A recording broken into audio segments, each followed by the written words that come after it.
which means that I'm also going to have to do a couple logistics things so we don't get feedback.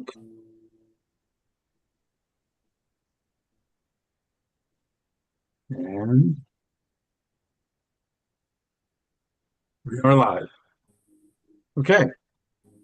Well, welcome to the joint meeting of the Maryland Heights and Creve Coeur Township Democratic Clubs. I'm Harvey Ferdman, president of the Maryland Heights Club, and Sydney Jackson, president of the Creve Coeur Club. I feel like this waving hello. Um, and we'll begin with the Pledge of Allegiance. So if you'll join with me, I pledge allegiance to the flag of the United United States of States of America America, and to to the the republic republic for for which which it it stands, stands, one one nation, nation, under under God, God, indivisible, indivisible, with with liberty liberty and and justice justice for for all. all. Okay, thank you. Um, First, a couple of announcements. Number one, uh, Sydney, do you have, or sometime during the meeting, can you put up the link or the announcement for the trivia night this weekend? Yes, let me find it. There is a trivia night sponsored by the St. Louis City and St. Louis County Democrats. Um, you don't have to bring a full table of people. They have a number of tables set up for the county folks. If you just sign up as an individual, they will seat you probably with people you know. And so please, that's this Saturday night. So if you guys are interested, I think it's a good, worthy cause and some fun. That's one announcement. The other announcement is please do um, save the date, July 27th. It's a Sunday. We were just talking about the demonstrations on Saturday and how well attended those were. This is kind of a follow-up to that. Another group that I'm involved with, Gateway Democrats, we've run a number of events where we invite advocacy groups to come in and have the public come in and meet the groups and decide if they want to get involved with them or not, learn what they do. Um, and this time we're partnering with Indivisible, and we're doing it at the Cheshire, and it's going to be a much bigger event than it's been in the past. So if anyone's interested in that, save the date. There's a website under construction. You can get just some of the fundamentals right now. It's not finished yet, called DoSomethingSTL.org. Do something as in Michelle Obama. So do something STL.org. And at some point, you'll be able to sign up on there. We're expecting enough people that we're going to be staging different time slots. So it will be a free but ticketed event so that we don't have everyone arrive at once. We want people to have time to get to the tables and talk to people. Pardon me. As I catch my breath here, I'd like to introduce unless, Sydney, do you have any comments or things you want to say? I do not. Do you want me to share my screen with the trivia night, or I did Yeah, put the sure. flyer That'd in be the great. chat. Yeah, sharing the screen would be good too. Okay, I can do that. Oh, it says host has participant sharing disabled. Oh my gosh, I don't believe I haven't made you co-host yet. I always do that right away. Okay, there we go. There you go.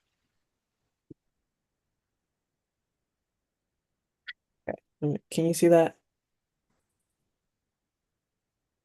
Okay. So this is the information about the trivia night. It's on June 21st. If you click this is on the homepage of stldems.org. So as soon as you go there, you'll see the information about the trivia night. And then the link is right up front to purchase your tickets. That's it. Okay. Thank you. Yeah, of course. And then I'd like to introduce, we have two speakers tonight. I'd like to introduce our first speaker, Tony Easter. Tony Easter is co-founder and volunteer with Respect Missouri Voters Coalition. they are putting a constitutional amendment on the ballot to secure the initiative petition process in Missouri. And just to put that into perspective for everyone and how important it is, the legislature has figured out that if they want to continue to overturn the will of the people, they need to take the initiative petition away, or at least make it much harder for us to do things. And one of my favorite things here is that the pro choice amendment that was recently on the ballot that passed got more votes than Senator Hawley did statewide. Think about that. So these folks are scared. They want to take our rights away again. And Tony Easter, the floor is yours. Thank you for that introduction. As Harvey said, I am co-founder and a volunteer with Respect Missouri Voters. It is a cross-partisan, grassroots, volunteer-led campaign working to protect the citizen initiative process and make our government work for everyday Missourians like you and me. This legislative session, our politicians have been busy overturning the will of the people and passing the Let Politicians Lie Act, SB 22, which puts our freedom to use the initiative petition in serious jeopardy. It gives the Secretary of State the ability to write misleading ballot language for initiatives and then to drag out the fight over that language until it's too late for movements like ours to collect enough signatures. For 117 years, Missourians have had the constitutional right to take matters into our own hands when legislators fail to do their jobs. The initiative petition is how we, the people, have our say in the laws that we live by. Missouri is one of 26 states that uses a statewide initiative. Only 11 of those states have not further secured their initiative process. Our goal is to pass an amendment to the Missouri Constitution in November of 2026 that will protect and strengthen the initiative process in our state. When we pass this amendment, our initiative process will be stronger than ever before. This is not about partisan politics. This happened in the 1980s under Democrat control when voters passed the Hancock Amendment to limit taxes. Republican Governor John Ashcroft vetoed this bill, defending the ballot initiative as a crucial voter freedom. He criticized politicians who attempted to take away voter power, and it's happening again today. Former State Rep Crystal Quaid said, "The citizen initiative process is effectively dead for anything that the Secretary of State doesn't like. This policy and this grassroots campaign model is desperately needed in Missouri. I've seen the polling and know that when this gets on the ballot, this will win." We have several more versions of our policy waiting for ballot language now. Whichever version we choose in July will include the following 3 goals. We will ban the Missouri politicians from overturning initiatives that we have already passed, except with an 80% bipartisan supermajority of the House and the Senate. We will ban them from attacking our ability to use the initiative process and ban them from deceptive language on our ballots to trick voters. We can do this. There are places in this campaign for all kinds of people with all kinds of skills and interests. We have more than 6,500 folks join us so far, and there is lots of work being done right now. Volunteers can work for an hour a week or up to 30 or 40 hours a week. You choose what you can do and what interests you. Starting late July, we need 2,500 people to collect signatures for 2 hours a week for 12 weeks to get us on the ballot in November of 26. We need local field captains in all regions who will manage teams of signature gatherers and notaries to certify petitions. Please consider making a small donation on our website, respectmovoters.org. If we don't reach our fundraising goal of $300,000 by the end of June, we won't be able to poll on policy, print petitions, and move forward with this campaign. And a really exciting thing has just happened. We have an organization that has offered a $60,000 challenge match. So the next $60,000 we raise in our fundraising by the end of the month will be matched by this organization. So that's going to get us pretty darn close to our goal. And as a people-led movement, we ask that folks start their own peer-to-peer fundraising page with the goal of getting just 10 friends to also donate. You can also start a team page for your organization. So visit Respect Mo Voters to join me in this people-led empowering movement. And I will put the link in the chat. Thank you very much. Tony, are there any questions for Tony? Okay, hearing no questions, thank you. We will move on to our next speaker, Professor Todd Swanstrom, who has been with us before. Todd continues to do fantastic research all around the country, and this most recent work of his has a large focus on the city of St. Louis. Todd, you can correct me when you're on. I believe a lot of this work was done pre-tornado. Todd's current research focuses on housing deterioration as a form of environmental injustice and the prospects for the anchor strategy to turn around disinvested neighborhoods, including areas in the city of St. Louis.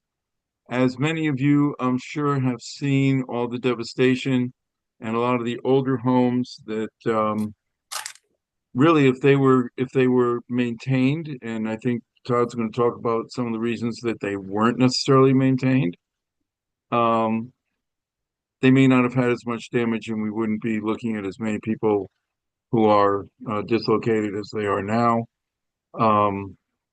And of course, these were areas that were redlined historically, so it's kind of like everything piled on to this poor neighborhood.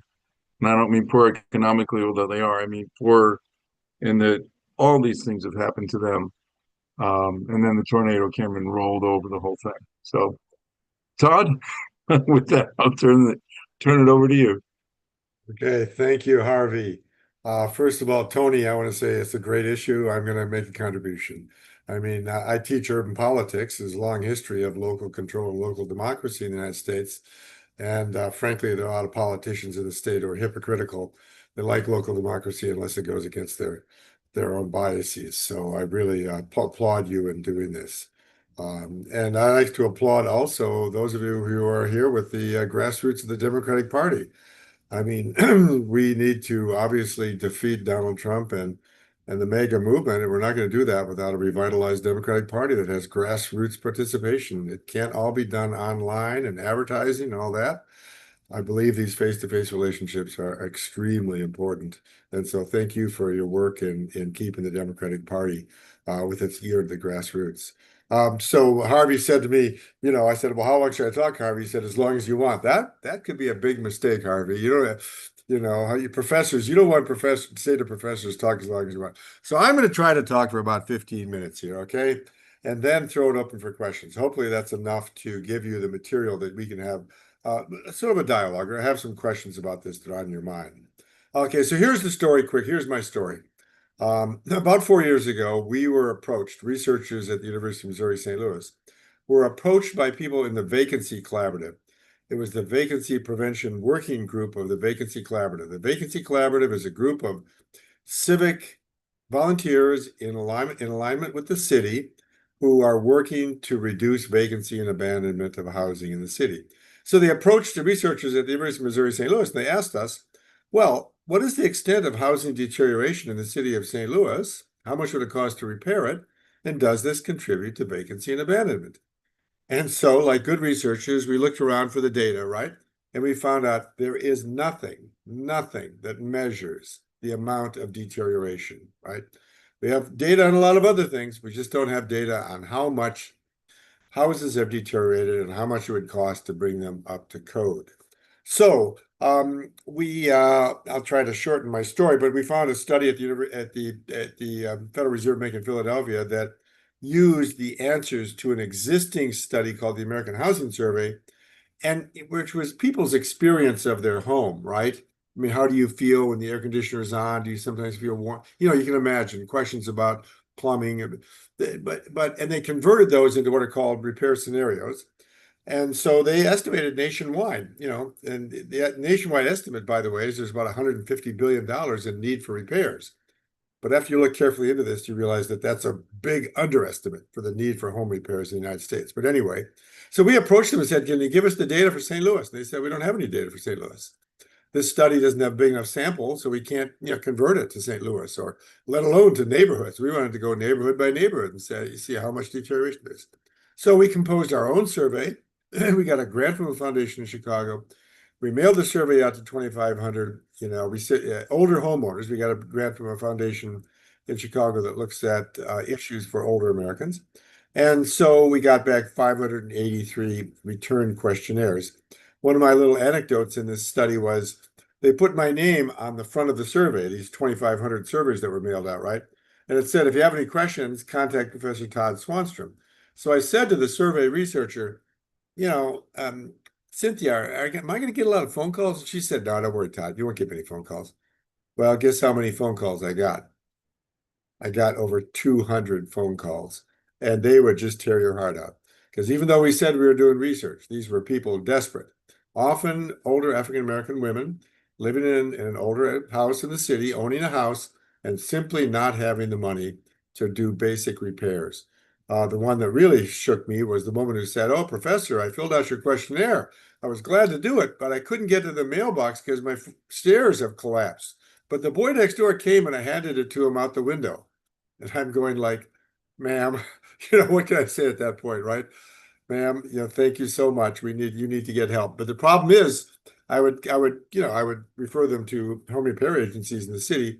And in some cases, and in all cases, the waiting list is years long. For the major program at the city, it's a 5-year wait. So that's the situation with home repairs. So what we've done, since then, I've gotten involved in really a national movement. I co-authored a piece with the Joint Center at Harvard about home repair policies nationwide. And we convened a conference at the Federal Reserve Bank here in St. Louis, a nationwide conference on housing deterioration and home repair. And we put out a call for papers. So we have 13 papers that we have selected are going to be part of a book. And so we're publishing a book called Preserving America's Housing from the Bottom Up, Deterioration in the Affordable Housing Crisis. So we're publishing this book with Island Press.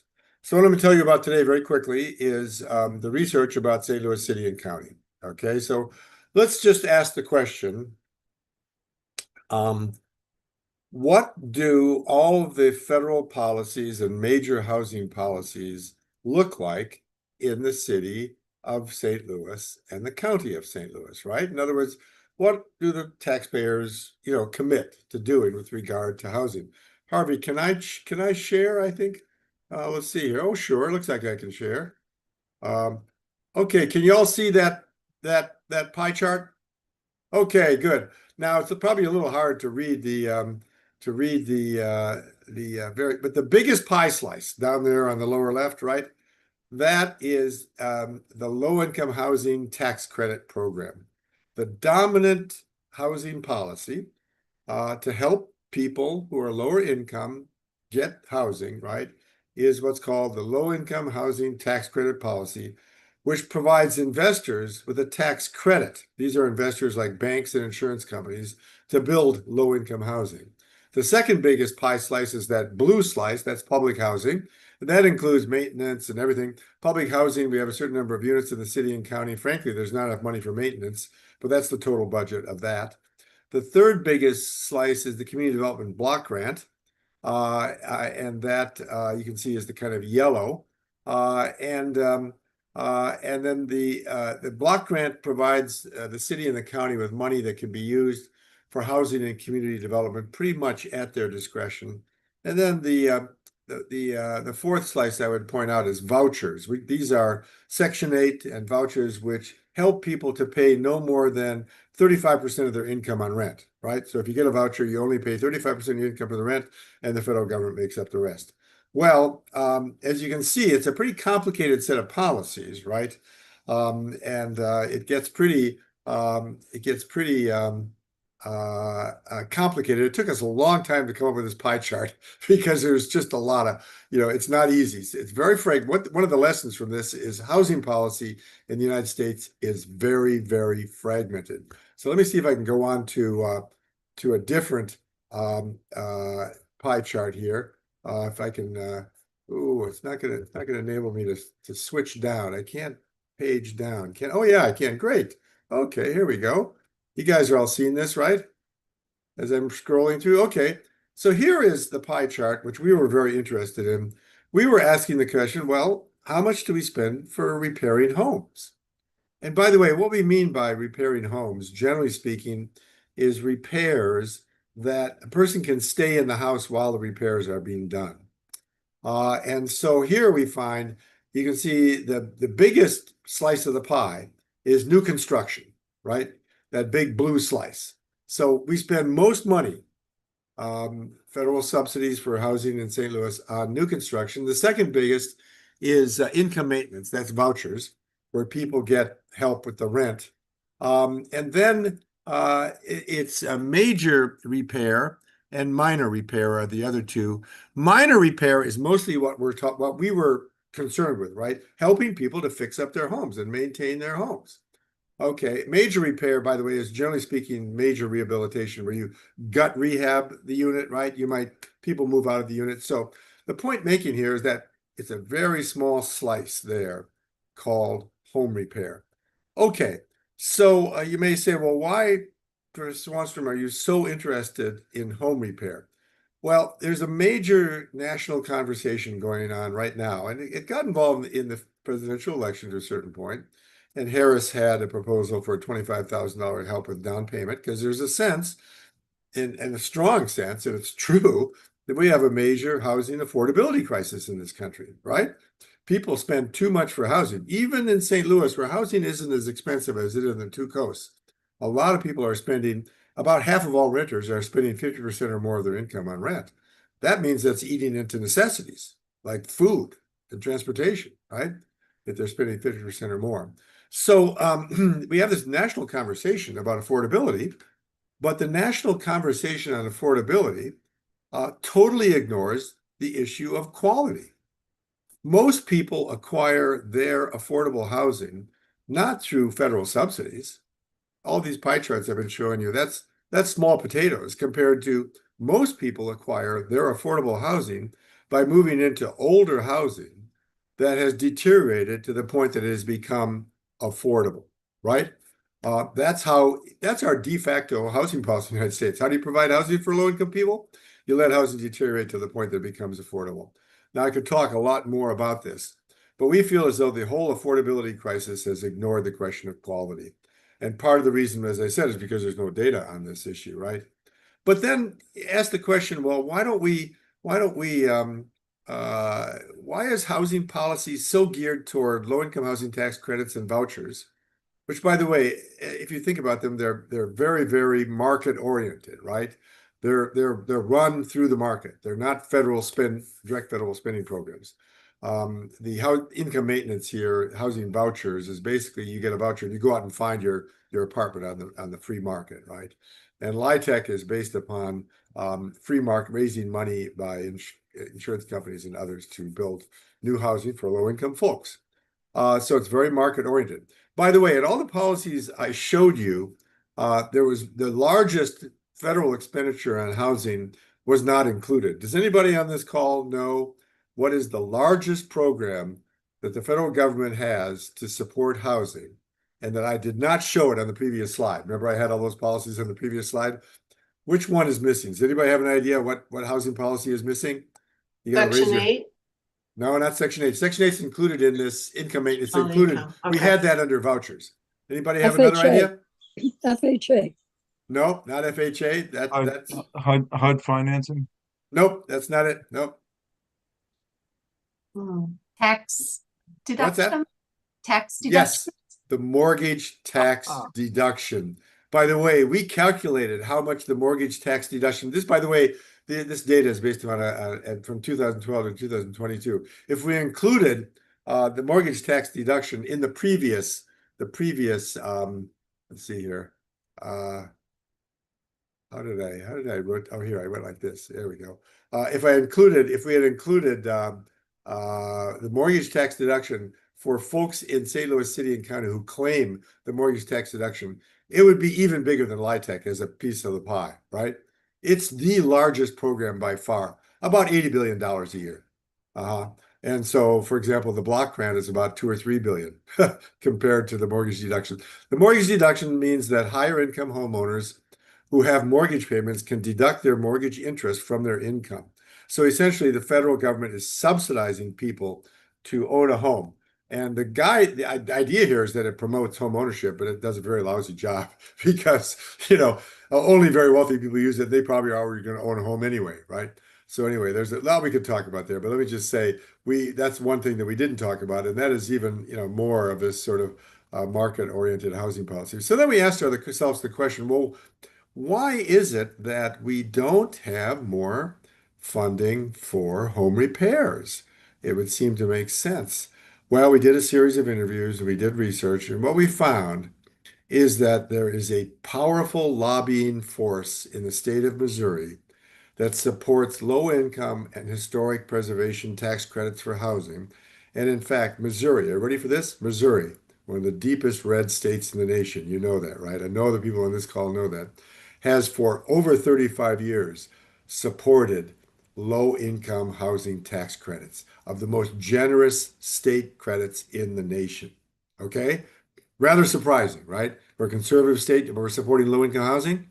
Well, why is it that we're supporting low income housing? Well, I'll tell you in a nutshell here. We'll get to the next graphic in our it should show up here. Oh, there we go. Here is this is something called the Missouri Workforce Housing Association. The Missouri Workforce Housing Association, MOHA, lobbies every year in favor of tax credits, both historic and low income. And you can see what the coalition looks like. It's an extremely powerful coalition that includes big corporations, architectural firms, developers, big corporations, banks, but it also includes community development nonprofits, local groups at the local level who use the tax credit to build housing. And by the way, it's in a very attractive program to local grassroots nonprofits. And I know here's where that gets kind of a funny time in my presentation because I know people who use the tax credit program. It builds very nice housing, so I'm not against it per se, but it is occupying all of this space within the housing policy system that makes it almost impossible to promote home repairs because it's dominated by the LIHTC. I call it the LIHTC industrial complex, right? And basically what happens, there's a management fee between 10 and 18%. So a friend of mine who runs a local nonprofit housing developer, he spent years chasing a LIHTC grant. And when he finally got the grant, he got a $750,000 management fee, which he can then use to support his staff, right? To keep his staff going, to keep the lights on, to provide overhead, to maybe hire an accountant or whatever it is they need, right? If you do home repair, the few home repair programs there are in the county and the city, you only get reimbursed after you've done the repairs, and you get no money for overhead, no money to keep staff on hand. You just get the money for the work that was done in the house. And not only that, but the government often delays payment, and that's very hard for small nonprofits to survive on doing home repairs because they don't get reimbursed right away. And a lot of small contractors also have a big problem. So you have this situation where the low-income housing tax credit is dominating housing policy in the city and county. And basically, I could tell you the history of this, but I've used up most of my time already. But basically, this was started in 1986, the low-income housing tax credit, when Ronald Reagan basically gutted all housing programs. And the Democrats in Congress said, well, the only way we're going to get money for low-income housing is if we cut a deal with the Republicans and do it through tax credits, because the Republicans will love cutting taxes, right? And the Democrats will love helping low-income folks. And then the two get together, we'll have the low-income housing tax credit program, right? And it has the same sort of industrial complex behind it at the national level that it has here in Missouri. So we have a situation where, we have this low-income housing tax credit program, which, by the way, per unit, the average per unit cost of a tax credit development in the St. Louis area is over $300,000 per unit. We in our article, that is chapter for the book, we highlight a program in St. Louis where you could buy up older housing and spend about 50 or $60,000 fixing it up, and you can have perpetually affordable housing for low-income folks in a decent neighborhood for about one-fourth of the cost of a low-income housing tax credit project. Not only that, by the way, I could go on forever here, but the low-income housing tax credits, according to audits, only 42 cents of every dollar actually goes into housing. The rest of it goes to the lawyers and the syndicators and the profits, right, for the insurance companies. They got to make a profit if they're going to invest. So, and by the way, so here we're concerned with affordable housing in St. Louis City and County, but we have gotten rid of 177,000 units of housing built before 1950. So everybody follow that? We used to have these units of housing, and they're now gone. Most of it, of course, in the city of St. Louis, but some of it's starting now in St. Louis County. So we have a situation. Stop share. Okay, I'll stop share here. Well, if I can, what the heck's going on here? Okay. Um, where we have what I call policy feedback. So here's the political science lesson for the day. You ready for this? It's called policy feedback. We usually think that policy determines, politics determines policy, right? You get votes, you get interest groups, you pressure the government, and you enact a policy. In this case, it's the policy that shapes the politics. The policy has become so embedded and has activated so many interest groups. I showed you that graphic, right, of all the groups that support the low-income housing tax credit, that it has become locked in and it has created no space for other opportunities. And we used to spend back in the 70s, 80s a lot more on home repair, by the way. I can tell that story too. But the long and short of it is we have a housing policy system, and frankly, and I'm not speaking for anybody here, and I've worked in community development for years. I have an endowed position. Harvey, alluded to it, where I supported the Community Builders Network, and I support now the Home Repair Network in St. Louis. I don't speak for any of these groups, but I think it's an embarrassment to liberals, if you want to know the truth. We signed a pact with the devil back in the 80s. We decided this is the only way to build low-income housing for folks, and we've created a system which is incredibly inefficient, incredibly ineffective, has crowded out other approaches, is not used effectively for neighborhood revitalization, is highly expensive, and as I said, makes it almost impossible to do anything. So I'm working nationally and locally to get out of this box, if you want to call it that, to invest more in basic repairs so we can maintain people in their home with dignity. We can address environmental issues. The greenest home is the home that's already been built, right? When you allow a home to deteriorate and build a new home somewhere, that's incredibly burdensome on the environment in terms of carbon emissions and other things. So with that, Harvey, let me stop there and see if people have any questions. I probably went too fast so that people may have questions, and it's fine to ask a question like, what did you mean by that, Professor Swanstrom? But hopefully you got the gist of what my research is about. Wow. Thank you. Are there any questions from the group? Well, while you guys think about questions, I'll kick one off. Can you talk a little bit about the city agencies, or whatever the agencies that do provide repairs? You said they have a 5-year backlog, but what agencies are they, and how do people qualify? It's called the Healthy Home Repair Program at the City of St. Louis. There's also one at the county. The county gives its block grant money to municipalities around the area. And I haven't looked into it in several years, but they used to give $5,000 grants for people to fix up their homes in the county. The different municipalities got it. In the city, it's called the Healthy Home Repair Program. And you apply for the program. One of the issues there is incredibly burdensome. You have to have 11 pieces of documentation. you know, and older folks, less educated, less, they don't have everything online, right? It's a challenge. The administrative burden is heavy. And so it's a 5-year waiting list right now. It's very popular. We did an evaluation of people who received repairs. And let me tell you, they are appreciative. It has transformed their lives. housing deterioration leads to high incidences of asthma. And so you get kids going to the hospital because they have dampness and they have mold and they have cockroach feces and other things that activate their asthma and they end up in the hospital. They also have, we also have heat stroke, people who don't have adequate air conditioning. One of the big issues we found is that I say, according to research, somewhere between 15 and 25% of all older homeowners in the city of St. Louis lack adequate air conditioning. I can't get the exact number because of overlap, but anyway, that means that the next time there's a heat wave in the city of St. Louis, some people will die. There is just no doubt about that. Elderly who do not have some adequate air conditioning, right, will die during the next heat wave.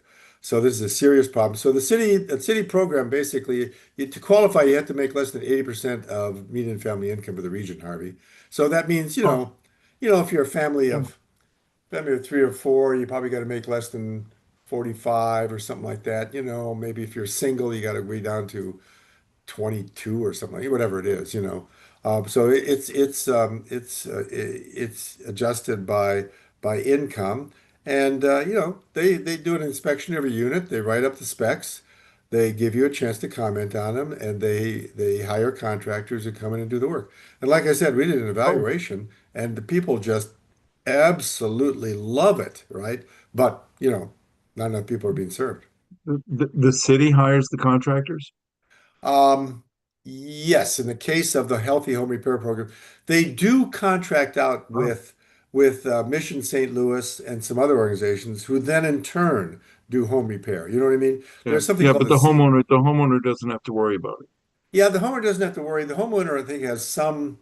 Hopefully, the homeowner has some control here. But that's right. But you're right. The homeowner, a lot of especially older homeowners are not in a position to really judge, whether a contractor is a valid. So they have a list of decent contractors. You know what I mean?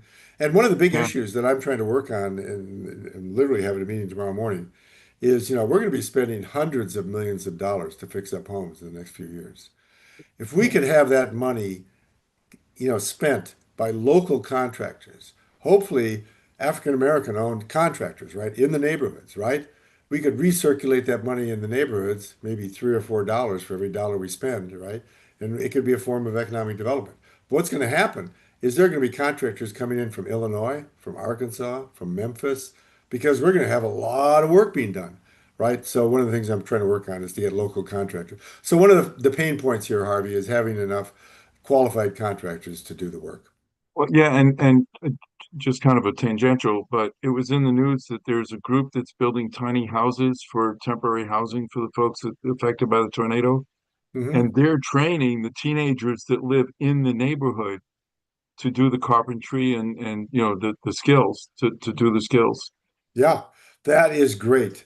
I mean, really, that's what I would like to see. We have this home repair network now, and we're kind of starting to work on this issue. But the trouble with it is it's building workforce development and business development takes time, right? Yeah. So we need to be quick here because we're going to be spending money. The FEMA designation is really a good thing, and people are going to. It's going to take a while for that money to get out there on the street, but then somebody's got to do the work, right? Some of these houses, of course, are too far gone. They're going to be torn down. And But and there's you going to be a cannot lot that are going to export be these repaired. jobs. Yeah. And you What's cannot that? export these jobs. You cannot export these jobs. Well, you can export them in a way, in the sense that somebody from Memphis, a company from Memphis, can come and do the work, and they'll take the Right. profits and the money to their home in Memphis, right? Questions? Anyone else? Tony? And then that out-of-state contractor is not here to be held accountable for their work after it's done.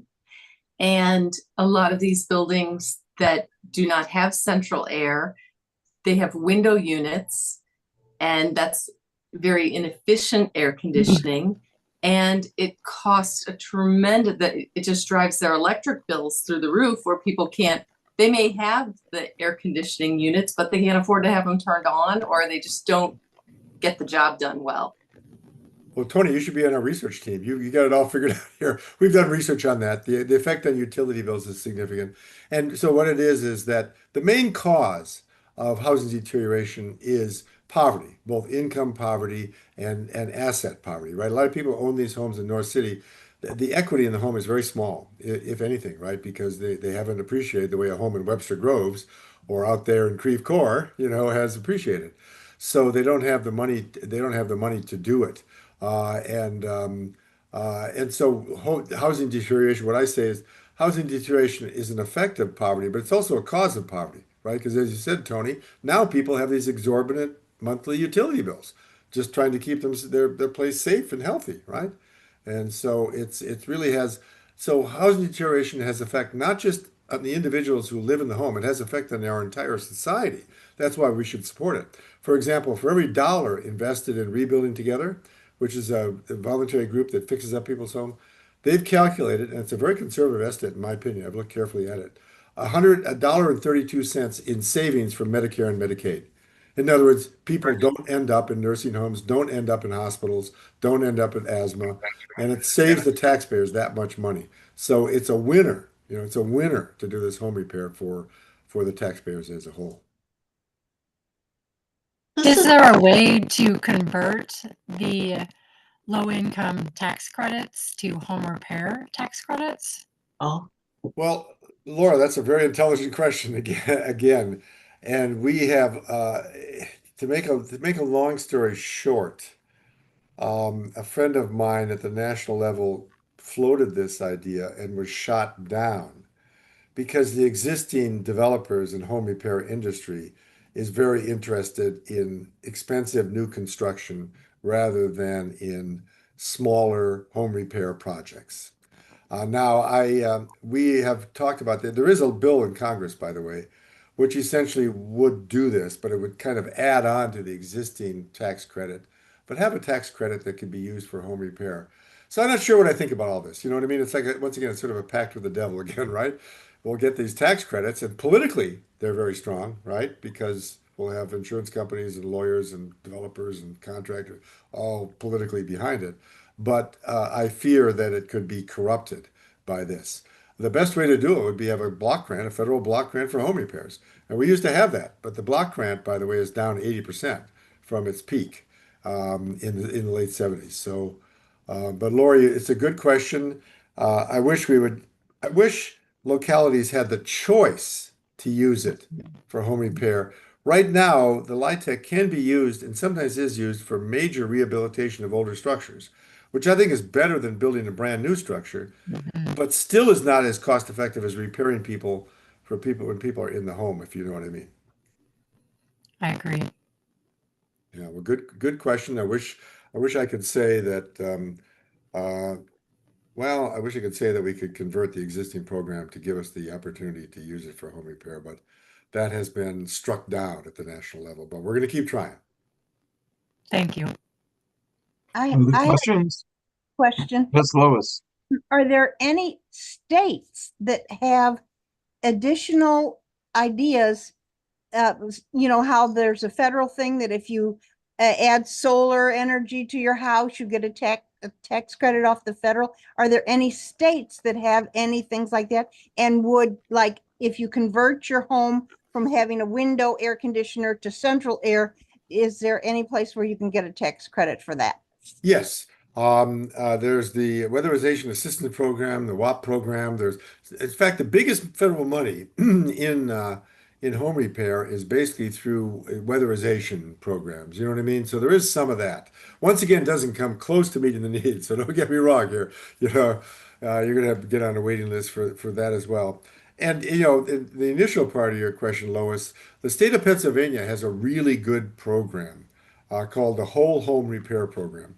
And they bonded up and invested $150 million in this. And the city of Philadelphia has also invested extensively in home repair, right? So Philadelphia and Pennsylvania are both investing in home repair at a relatively much more generous level. And all the evaluations suggest that this is a winner for Philadelphia and a winner for Pennsylvania, right?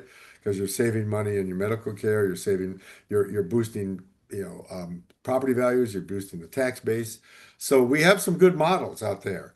But here's one final thing I'm going to comment on, Lois. One of the problems we see is that what's happened in home repair is it's been siloed and fragmented into different constituencies, right? Well, there's home repair to help with weatherization. There's home repair for solar cells. There's home repair for veterans. There's home repair for the elderly. There's to keep aging in place. So the way my friend of mine puts it in the title of his chapter in the book is home repair is always a bridesmaid, never a bride. In other words, we're always connected to some other purpose, right? And as a result, our voice is kind of fragmented, right? Because you've got the environmentalists who don't unite with the seniors, who don't unite with the child advocates, who don't unite with the veterans. You know what I mean? So politically, it's very dispersed and fragmented, Lois, if you get my point. So it's nice to have a program for energy saving, but why don't we fix up the whole home, right? What we find, by the way, is often you go in to repair the air conditioning or to repair the heating, and you find out it doesn't make sense to do it unless they fix the roof. Doesn't make sense to do it unless they fix the windows, right? So, whole home repair makes so much more sense than these fragmented. And frankly, that's another disease, I'll say it to a certain extent, of liberal policy, right? Is to be fragmented and siloed like that. Instead of having a holistic program, right? Where you can make sure that the whole home is repaired, not just one piece of it. And the partners we work with in the city often tell us they don't have enough money to do all the repairs that are needed. And then 2 years later, they have to go back, because there's some problem in the home, even though they just committed, $10,000 to repair the home. As you all know, $10,000 is nothing, and you're fixing up your home. Yeah.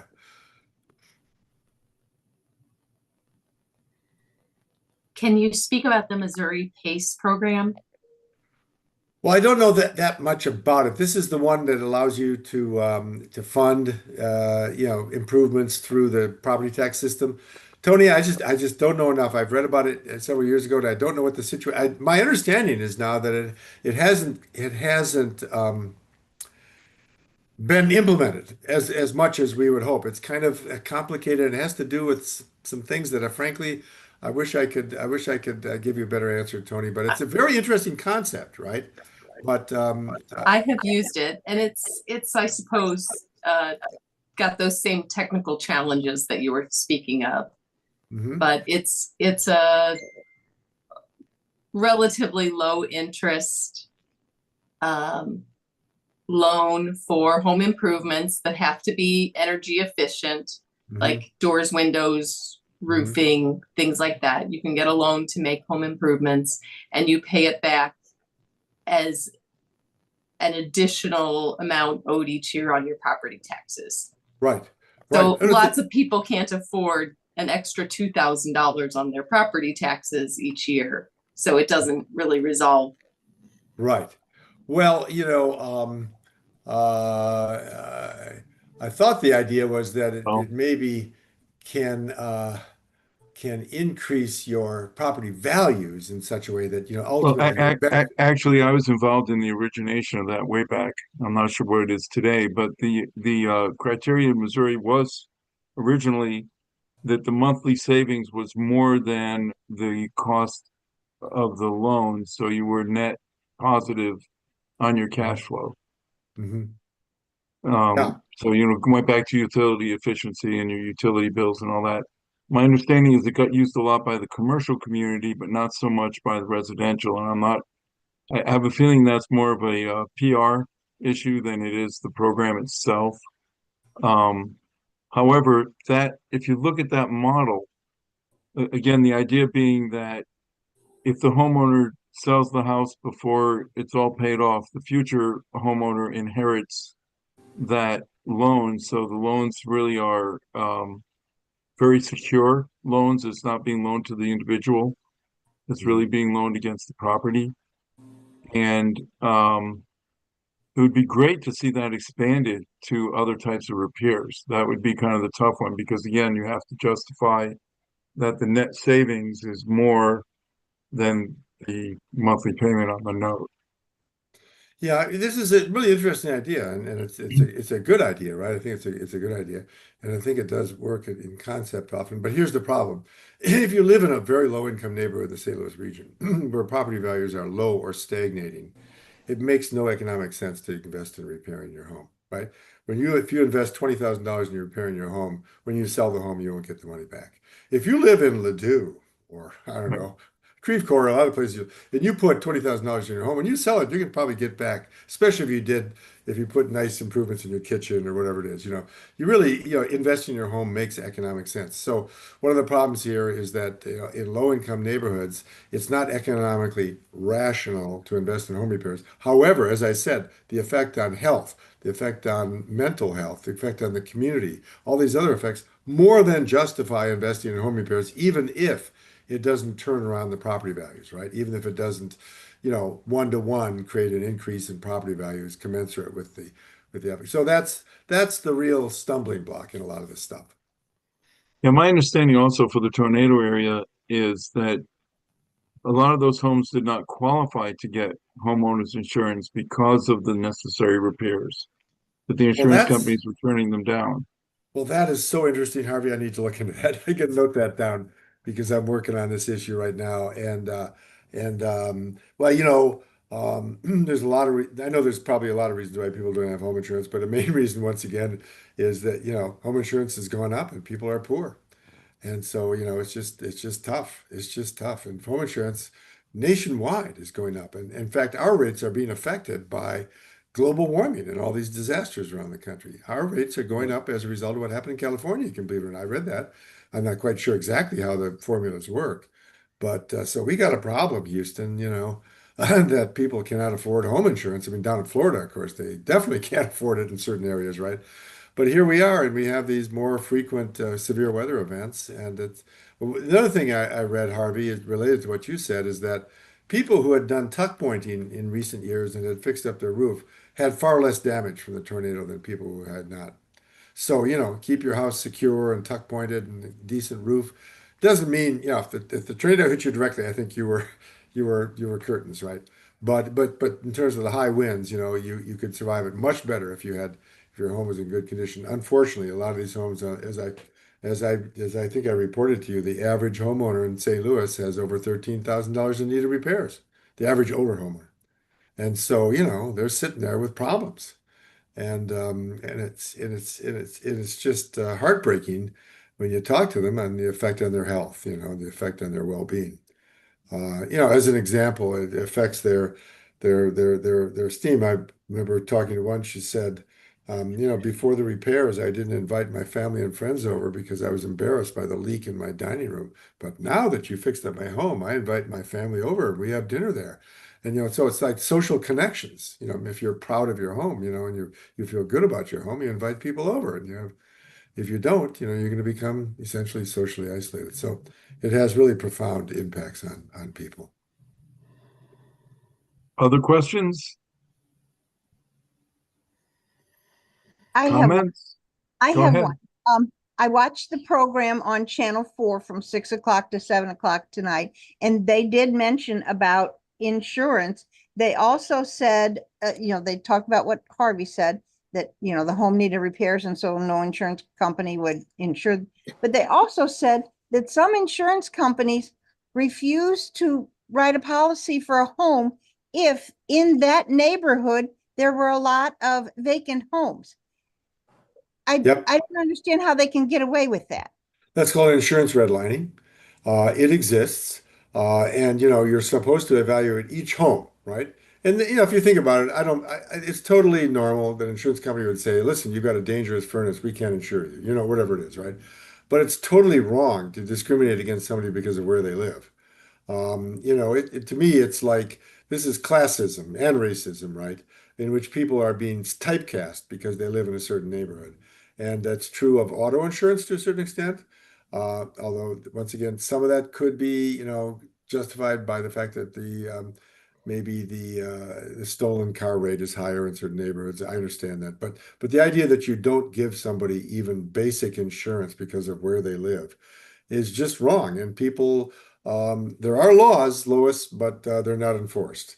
And we need to give people a chance, right? But I know folks in North City and in some pretty difficult neighborhoods who have a really, really nice house, and they have trouble getting insurance.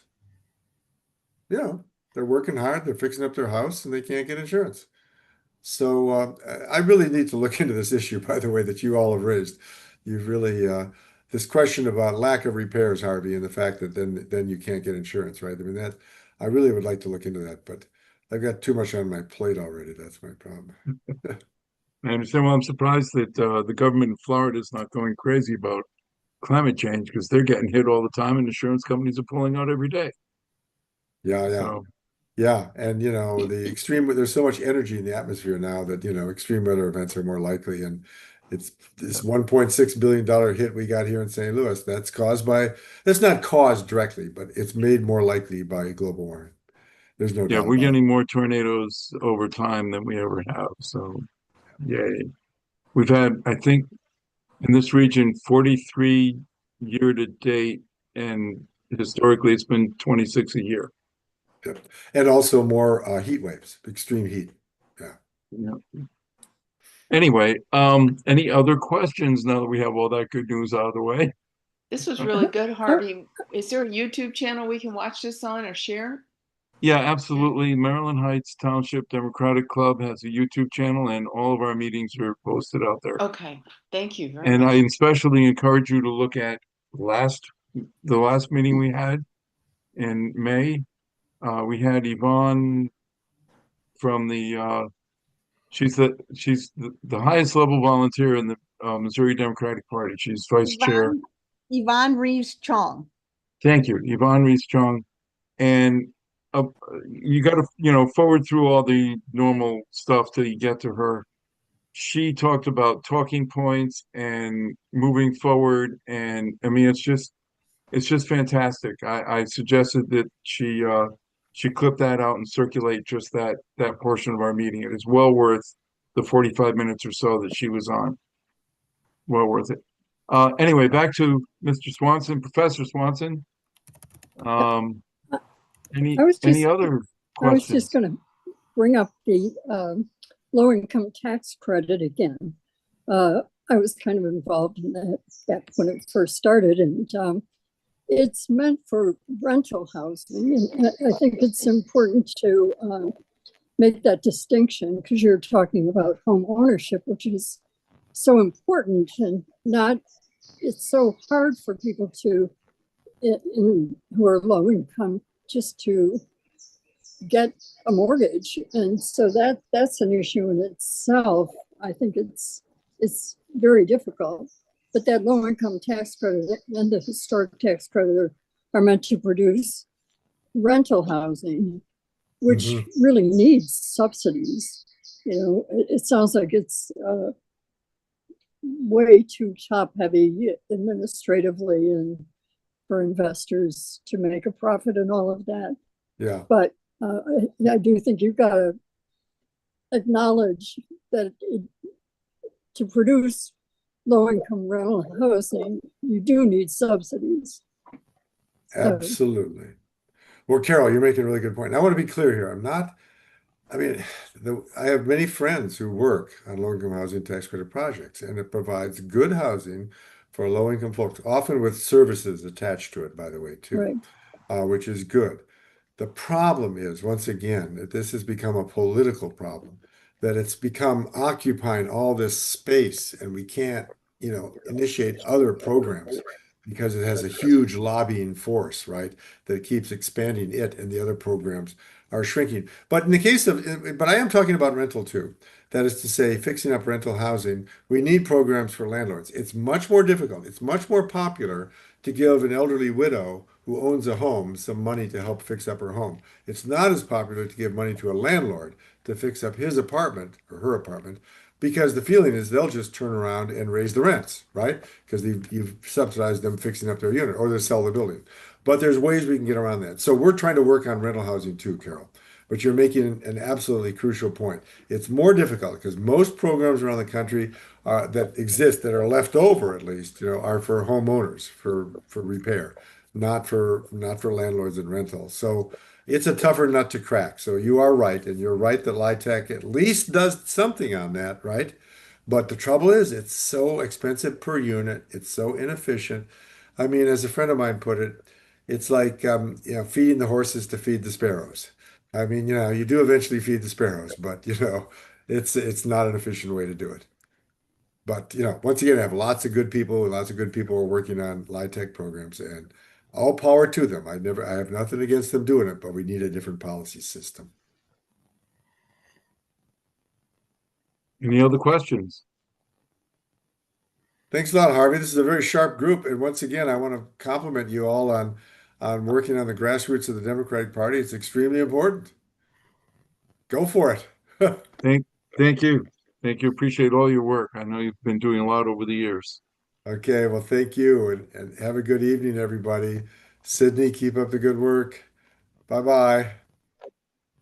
Thank you. Okay. That was really good. Two things for me. One is if anyone has any suggestions for future meetings, speakers, whatever. Second is I apologize. I did not introduce elected officials or people who are candidates, etc. Nicole, go right ahead on my apologies.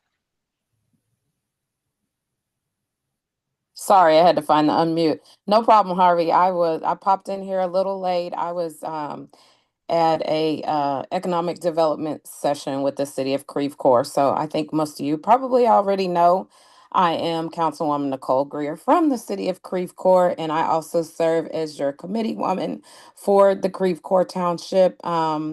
Thank you very much, Harvey and Sydney, for lifting up trivia this weekend. And you all did a wonderful job. And other than that, I have no updates. We actually have canceled our June meeting because it falls on Juneteenth. So we will not be having a meeting next month. So I don't have any updates for you all from the Central Committee at this time. But if you all have something for me, questions, I'm always available. Please reach out to me. Thank you. Other elected officials. Sydney, you are one? I am Oh, not. I thought you were a committee person. My bad. I was committee person until last election cycle. I took the position with the St. Louis County Democrats as the West County field director, and so I had to step back from my position because I couldn't be my own boss. So I'm no longer the committee woman. My mom is the committee woman. So Okay, John, you want to introduce yourself? Yeah, I see the chat, but you can come online if you want. Sorry about that. Had to find the mute button. Yeah, John Bowman. I am a director at Northeast MLS Fire Protection District, as well as committeeman for Normandy Township. And the president of President of NAACP. You almost had me hooked there for a minute. I'm not letting you get away without saying that. All right. I'm glad you were able to make it. I hope you had a good time the other night. Oh, I got to tell you, they ran the NAACP had their big fundraiser Saturday night. Their big fundraiser dinner. They ran an amazing event and had one of the best speakers I've ever heard. In addition to John doing a good job, yeah, but Bakari Sellers and man, what a dynamic person. He was the youngest Black person elected in the United States to office ever at the age of 22. The youngest person. Youngest person. The youngest person. Yes. Not Black person, the youngest person. That's what, look, I am colorblind. The youngest person. Yeah, very, very impressive. Yeah, and John, if his speech is going to be on the web, I'd love to be able to forward it out to folks. Yeah, we have that whole program recorded. I'm sure we'll, break his speech out and put it online at some point. But yeah, he was great. He was awesome. His delivery was right on time. Thank you. In addition to the historical things he spoke of and personal things he spoke of, he went into this interesting, I'm not sure what to call it, but he went through the timeline of people born in the year 2000 and what they've gone through, what our children have gone through. Yes. The school shootings, COVID, on and on and on. He went right through the time. Unbelievable, unbelievable. You know, I know I'm a product of the 60s and 70s, and I know what was going on there and was involved in a lot of that stuff. That was almost by choice. These kids don't have a choice. These kids are witnessing school shootings and all this other stuff, and it's different. It's different. And I Um, don't even think he mentioned this, but he's written 2 books. So I have my book with me. I was determined to get my book signed Saturday night, but it's called I'm reading his first book. I'm about a little over halfway through. It's called My Vanishing Country. And it's an excellent read. Everybody on here, everybody on this call I know would enjoy that book. And then his second book that I haven't gotten to yet, because I'm still reading the first one, is called The Moment. So I would highly recommend either book, even though I haven't started the second one yet. I'm already recommending it. Excellent. Before I forget, any other elected folks or representatives of elected folks? Okay. We have a little bit of time, but I like this kind of open chat. If anyone wants to bring up anything at all that you'd like to talk with the group about, you know, just throw it out there. Let's see what happens. I have 2 suggestions. One is a DVD to watch, a movie called Origin.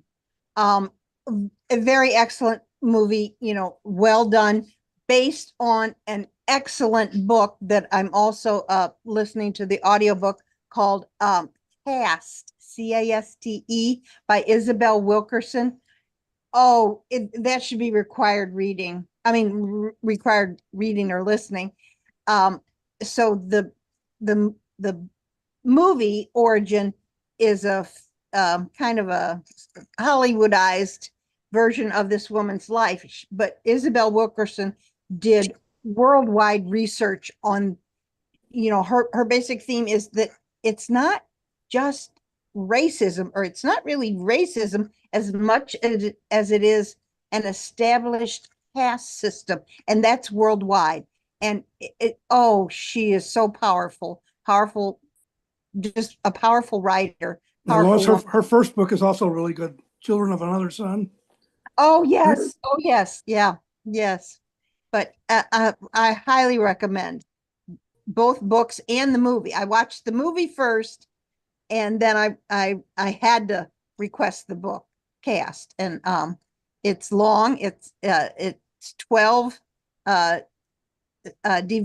CD-ROMs that I'm listening to, but it is just so, I don't know how anyone could not listen to it and then say, oh my God, we need to pay reparations to African Americans as well as to the Native Americans. What our nation did is just unthinkable. But it's a worldwide, you know.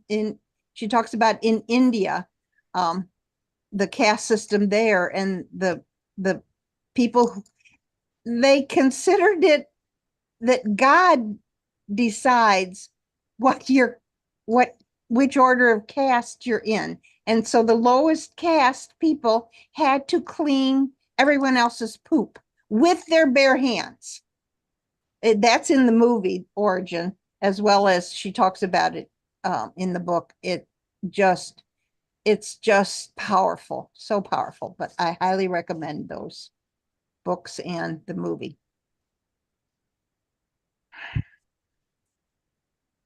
Yeah.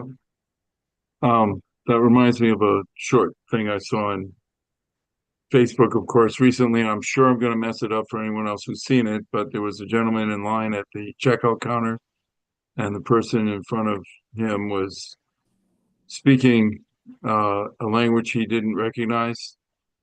And he very politely, when the moment presented itself, said, ma'am, if you're going to live in this country, you need to learn how to speak our native language. And she turned to him and said, sir, I was speaking Navajo. If you want to speak English, go back to England.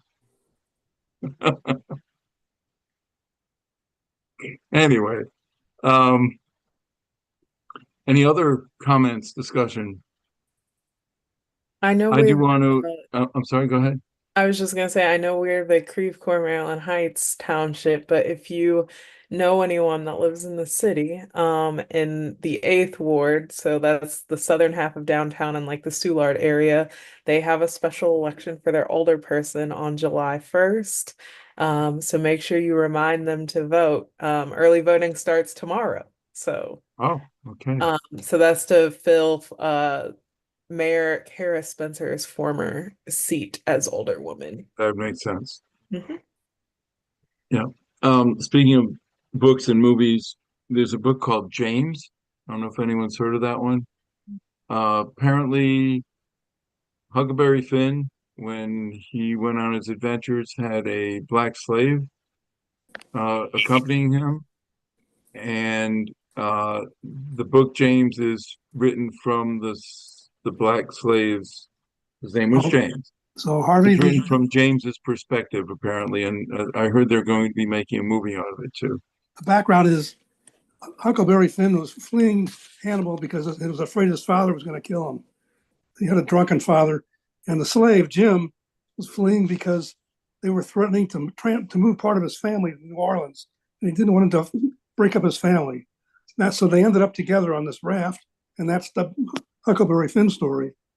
And as you say, this one is written from the point of view of the slave, whose name is James. Well, not Jim, it's James, and it's won all kinds of prizes.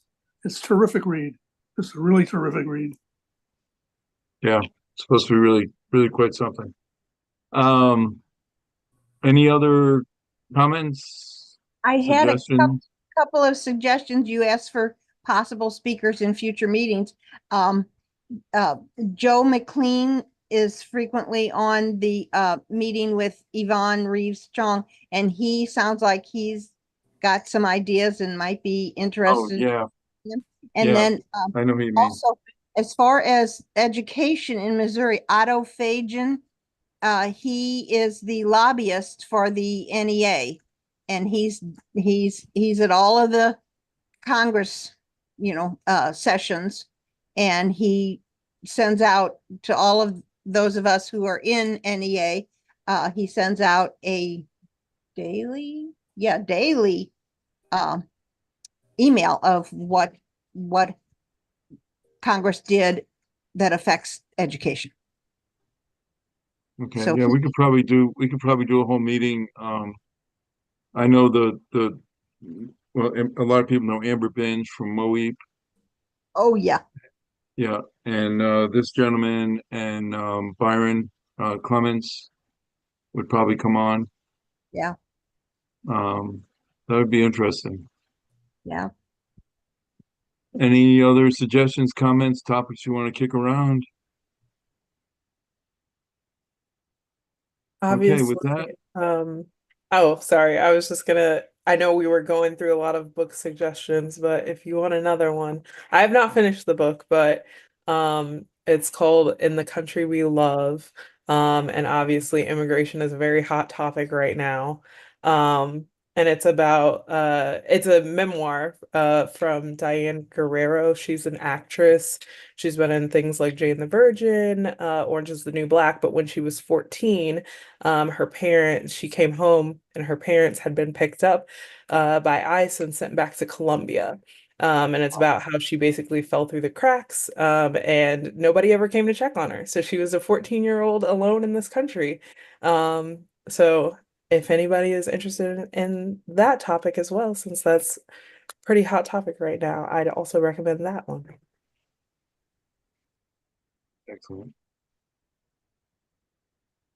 Anyone else? Any other comments, questions? We might turn All into a book club. right. And I would not be mad about that at all. Yeah, that would be interesting, wouldn't it? Start a West County Democrat book club. Okay. Listen, guys, it's always good seeing everyone. Hello, David. And I guess we'll call it a night. Sounds good. Good night. Good, Night, good, Take care, everyone. everyone. See you next month. good meeting. Thank you. Mr. Altman, you can catch us on our YouTube channel. This meeting was recorded, still is being recorded. Will do. Thank you.